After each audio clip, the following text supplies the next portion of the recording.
24.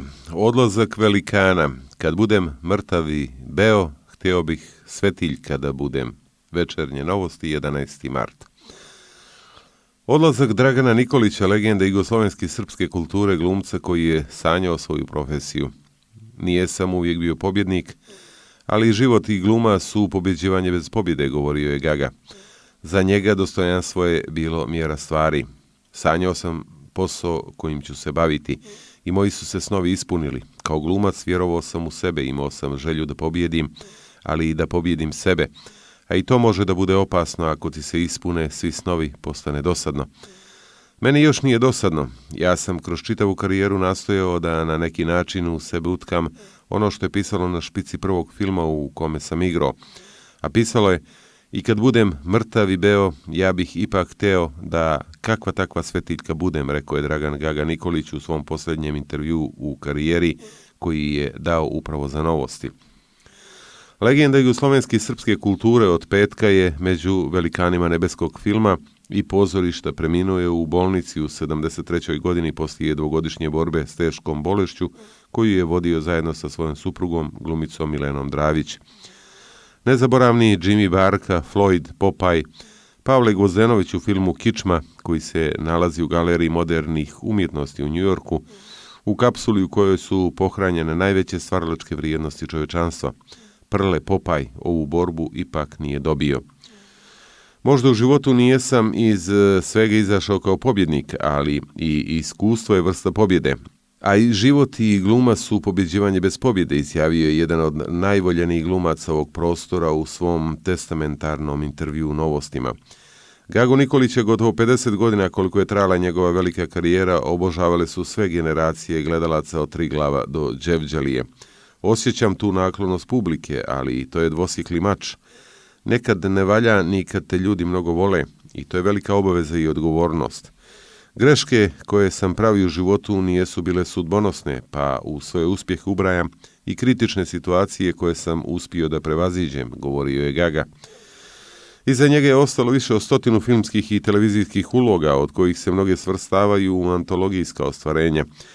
Debitovao je 1964. u filmu Pravo stanje stvari, a prvu glavnu ulogu, lik Jimmya Barke, koji je odredio njegovu karijeru, odigrao je u kultnom filmu Živojina Pavlovića Kad budem mrtav i beo.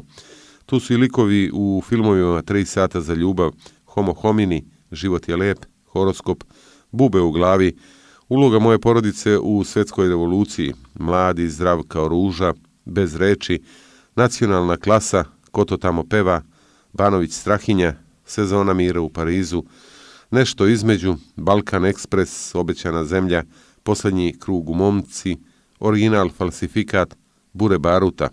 Saradnja s najznačajnijim rediteljima od Vlatka Gilića, Fadila Hadžića, Bahrudina Bate Čengića, Miloša Miše Radivojevića, Bore Draškovića pa do Gorana Markovića, Vatroslava Mimice, Veljka Bulajića, Lordana Zafranovića, Gorana Paskaljevića, Slobodana Šijana, Emira Kusturice, Srđana Karanovića, Dragana Kresoje, Zdravka Šotre.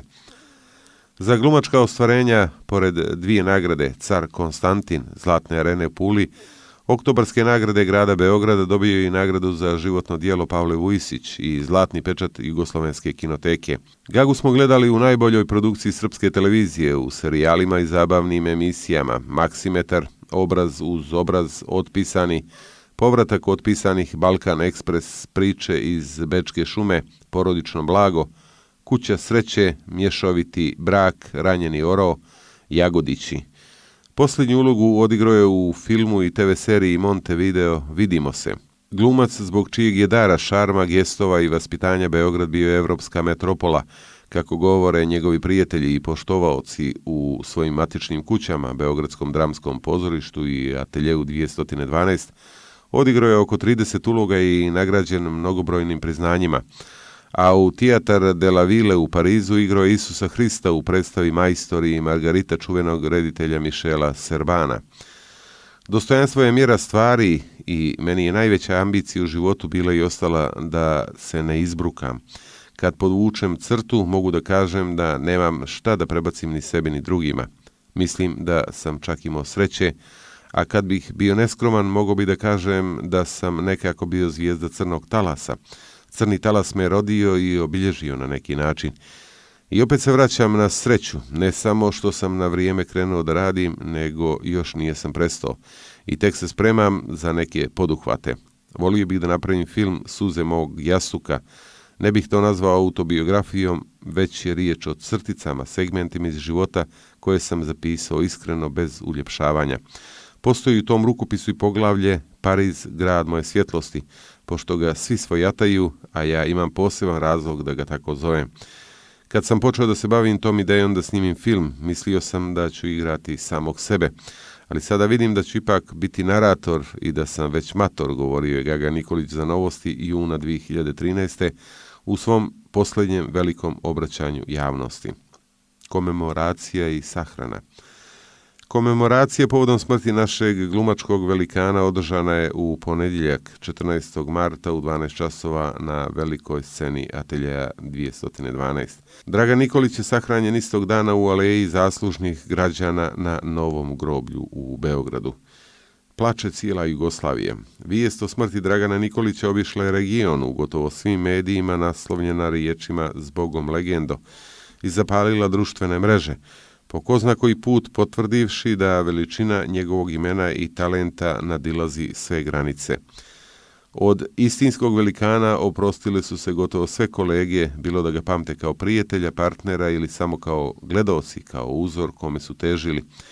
Sa posljednjim pozdravima Gagi oglasila se hrvatska glumica Mija Begović, njena mlađa koleginica Nataša Janjić, koja je imala privilegiju da zaigra uz svoju ljubav iz djetinjstva. Bosansko-hercegovački glumac Enis Bešlagić, koji je također doživio čast da sa Nikolićem, koji je krivac za njegovo profesionalno opredjeljenje, deli kadar, vreme, prostor, priču, osmijeh, a gotovo da nema glumca iz zemlje bivše SFRJ, ni među onima koju tu državu ne pamte, koji nije emotivno reagovao na vijest o odlasku jednog od najvećih. Osim na regionalnom od omiljenog gradskog, preciznije vračarskog, a još preciznije krstaškog lika i velikog šmekera, gospodina i među delijama, oprostili su se i u lokalu, kako njegovi vračarci i zvanično saopštenjem opštinske uprave i nezvanično ljudski, sugrađanski, tako i njegova voljena Crvena zvezda, također od uprave do posljednjeg zvezdaša.